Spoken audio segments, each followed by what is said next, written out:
গুজরাতের এই ফেমাস ঢোকলা রেসিপিটি বানানোর জন্য ৮ ঘন্টা ভিজিয়ে রাখা চালের মধ্যে ১ কাপ দই, ১ চামচ বেকিং সোডা, ১ চামচ লবণ দিয়ে ভালো করে একটি পাতলা পেস্ট বানিয়ে তার মধ্যে হলুদ গুঁড়ো দিয়ে ভালো করে মিক্স করে একটি থালায় তেল দিয়ে গ্রিস করে তার মধ্যে ব্যাটারটি দিয়ে সেটিকে স্টিম করে নিতে হবে মিডিয়াম টু লো ফ্লেমে ৫ থেকে ১০ মিনিটের জন্য। যখন এটি ভালো করে স্টিম হয়ে যাবে একটি আপনারা কাঁটা চামচ ঢুকিয়ে দেখতে পারুন, কাঁটা চামচ পরিষ্কারভাবে বেরিয়েছে মানে এটি ভালো করে স্টিম হয়ে গেছে। তারপর দরকার জন্য কড়াইয়ে তেল দিয়ে তার মধ্যে শুকনো লঙ্কা এবং কাঁচা লঙ্কা দিয়ে ভালো করে ভেজে নিতে হবে এবং সর্ষে দিতে হবে।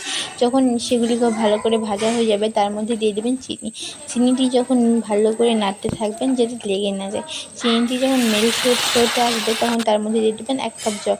তারপরে ভালো করে আবারও নাড়তে হবে। তারপরে শেষে ঢোকলাটি কেটে দেখে নেবেন কতটা সফট হয়েছে, তার উপরে দিয়ে দেবেন তরকাটা। এইভাবে ঢোকলা রেসিপি তৈরি হয়ে যাবে।